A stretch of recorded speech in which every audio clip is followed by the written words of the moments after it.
In the top stories, charges filed against defaulters under Integrity in Public Life Act. Fear grips Haitians' capital amid gang violence, and angry farmers clog roads with 1,000 tractors around the EU summit in Brussels. Hello and welcome to the ZIZ Midday newscast. Today is February 1st, 2024. I'm Scotty C. Hendrickson. Nationally, charges have been filed against defaulters under the Integrity in Public Life Act.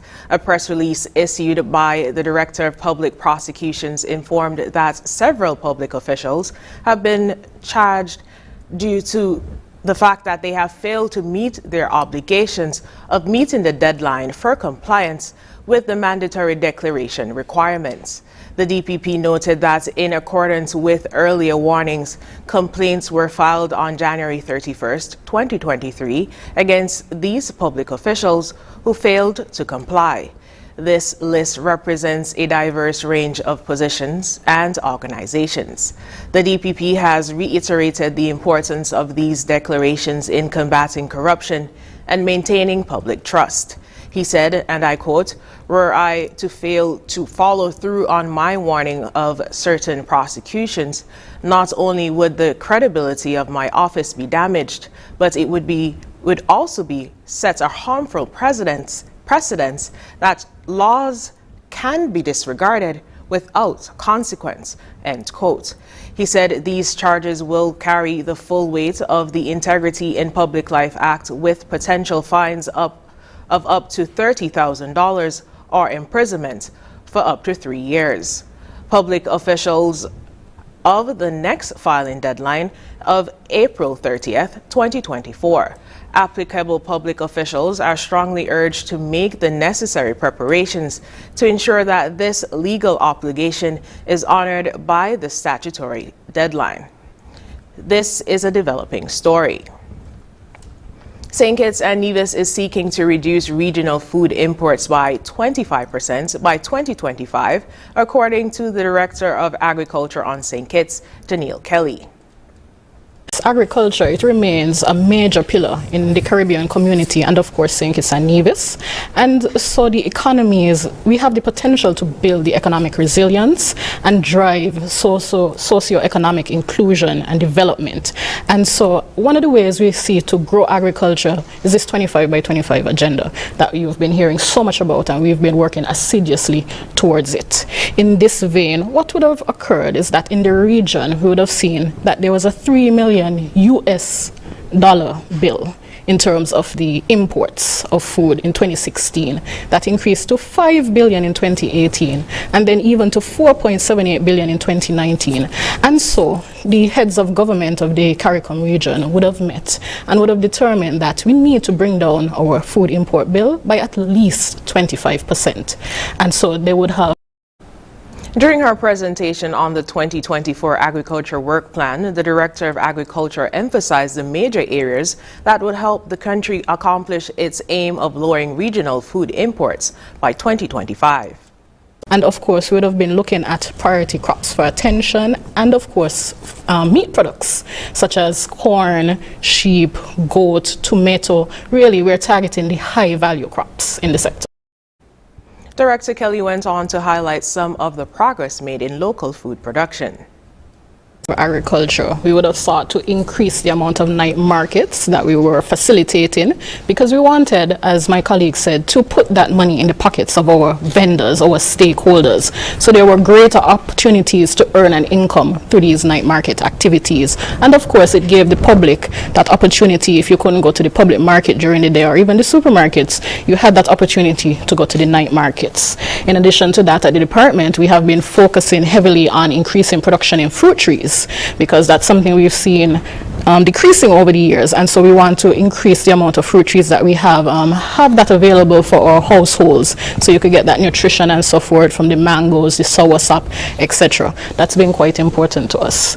We would have been seeing also some increase in swine production early up in the year in 2023, and that's an area we also want to focus on in terms of the swine, the beef, the small ruminants. We would have been concentrating on a semi-intensive model for our small ruminants maintenance, so we could increase that animal nutrition to get the carcass to a higher weight, and so you could get more value, more bang for your buck, as it were. We would have had a number of activities, for example. Randall Thompson is the Director of Marine Resources. He mentioned achievements in the sector from 2023 to the present. The Bass Bay Fisheries complex, in terms of getting it, a new facelift, it was painted, right? And also the overall fisheries complex, we would have seen new equipment go into the overall complex as well, right? Because what our plan is there is to make it into a fisheries depot, where the people of the local communities can go there and purchase fish that has already been processed, right? So they could have fresh fish there. So that work would have been done, the building would have been painted, and I thought that was a good achievement for us last year. This also would include the continued support of the government to support the fisheries, our fishers, right? We would have been making gears available to our fishers, right? Gears that they couldn't get. And when you say gears, give us some examples. Gears in terms of fish pot wire, gears in terms of ropes that they can use for the fishing operation. We would have sourced them, have them at our department where they're able to purchase them. And this goes a long way to keep our fishing operations going. So that was a big plus. Kelly, the Director of Agriculture, and Thompson, the Director of Marine Resources, were guests on the January 31st edition of In Focus. The importance of data collection and analysis for the St. Kitts and Nevis Fire and Rescue Services was a topic of discussion during the fire talk on Wednesdays. Fire Sub-Officer Ryan Blois, head of the statistical unit of the St. Kitts and Nevis Fire and Rescue Services, spoke of the newly commissioned unit, which is 1 year old and was created to give statistical data such as fire trends and peak seasons, and to be able to manage the resources of the department. Data is collected from each of the 3 stations located in Basse-Terre, Sandy Point, and Nevis via the cloud, and having varying degrees of priority. Fire Sub-Officer Blois gave insights into data collected that is deemed important to aid police and to educate the public. Yes, we prioritize different types of data. Now, one such data is basically what we look for is anything that is in criminal being, because we have seen trends where persons may be considered arsonists, and we dialogue with our administration and the police department to see how best we can deal with this matter. Also, other data we collect is in response to the use of our jaws of life. The public has the perception that every time we respond to a vehicular incident or vehicular fire, we use our jaws of life. So we collect those reports so we can basically educate the public and make the public more aware that it's not every time you see the fire department go to a fire scene, they use the jaws of life. Identifying trends assists the fire department in managing the human resource, Fire Officer Blois said. Now, I'll explain this a bit further. Trends. Now, once we recognize a pattern, like I spoke earlier about the peak season, now we basically relate to administration. We work closely with administration, making human resource determination. Now, between a different district, we recognize that we're seeing a trend of wildland fires at a specific season.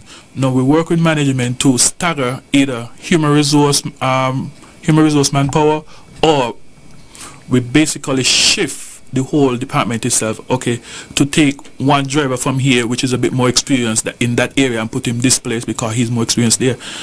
Also, some of the other trends is like, now, these particular names have been coming more frequently as a person making the report, as a person calling the fire department. Now, why is it that they're calling fire department every time?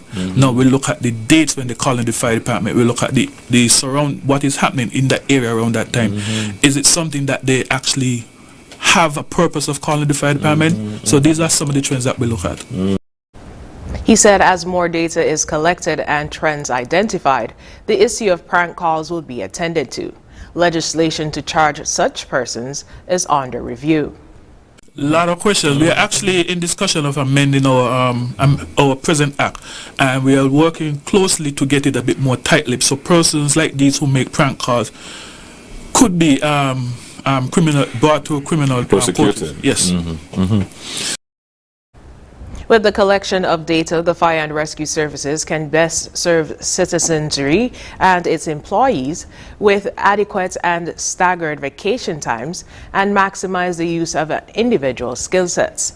To aid in the digitization of the fire department, training is being done to reskill persons in the use of technology. Records of fire registers, hydrants patrolled, and incident report books, which can only be kept for 10 years in a physical form, are being recorded digitally for easy revitalization of information. In regional news, in neighboring Haiti, protesters